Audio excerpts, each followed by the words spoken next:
This Roblox is interesting. I'm not buying this thing yet, but it does have my attention because it broke out of this down channel here, okay?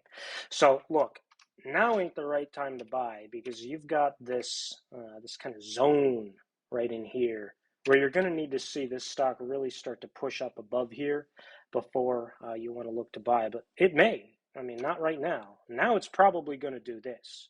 But look, if you can get this stock to kind of do something like this, and it bounces off of that channel line down there, if buyers come into this thing right around, oh, I don't know, 25-ish, somewhere around there, right? Listen, you're going to want to see this stock consolidate something in here and just kind of grind around here before you get some kind of a push and then maybe, a little bit of and then a push out, right?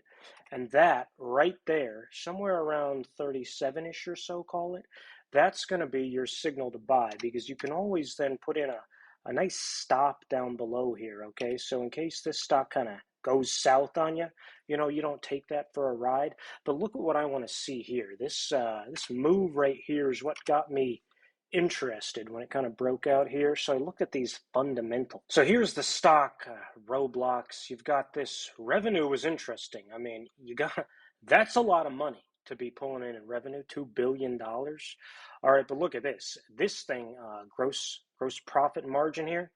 I guess because it's selling all kinds of digital stuff. I mean, obviously, look at that, 75% or so. That's huge. But, I mean, it's losing $500 million a year. But, I don't know. It's got almost $1 billion of debt. These two things, I mean, are not good. This debt and this losing that much money. I mean, come on, 500 million is a lot of cash to be blowing through. So look at this thing is good though. You got those two negatives. This is really good. Cash from operations. So it's pulling in at the last, I guess this is a trailing 12 month. I mean, that's good.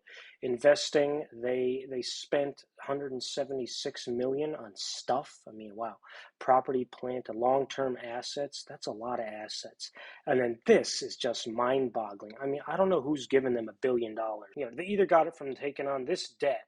Okay, so almost $1 billion here. So some combination of debt and equity financing. They took in this $1 billion. Somebody believes in these guys to give them $1 billion of capital to go blow on, I don't know, these $176 million of, I don't know, is that real assets? Maybe. It's long-term assets. I'm not going to spend a whole lot of time on this because these two things are a no-go, no starter for me, unless the price picks up, right? Unless you start seeing it bust out of that channel. So these things, the debt and the net income being so low, they're not going to do it for me. Here you go. Market cap, look at this here. 20 billion, so that's like 10x sales. I mean, revenue of 2 billion here. Nah, 10x sales. That's out of my league, gentlemen. I can't get on board that right now. Yeah, 9.8%, 9.8 times revenue. This is a bit too rich for me. So look, those are the stats on it. That's everything you need to know. So take a look at it here. Yeah, you got this thing here. That's the one for right now. I mean, that spells trouble, so take a little bit of a break here, a breather. Wait for this guy to come in and show you. I mean, ideally, you're going to want to see this guy chopping around, okay? Look for this chop because as long as it's chopping, it's going to be wearing guys out.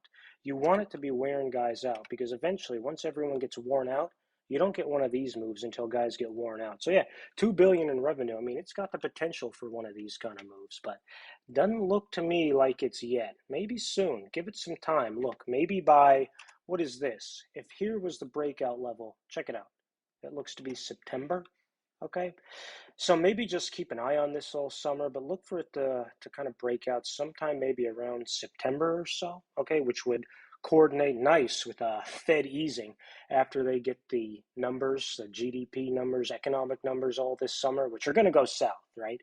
And I doubt the Fed is going to keep on the brakes here for very much longer after they see how all these economic data, how bad those are coming in, right? So Fed easing sometime around September, October, and this thing could really start to take off because maybe it's got some promise with all that revenue. All right. If you liked this video, please hit the like button or subscribe. Thanks for watching.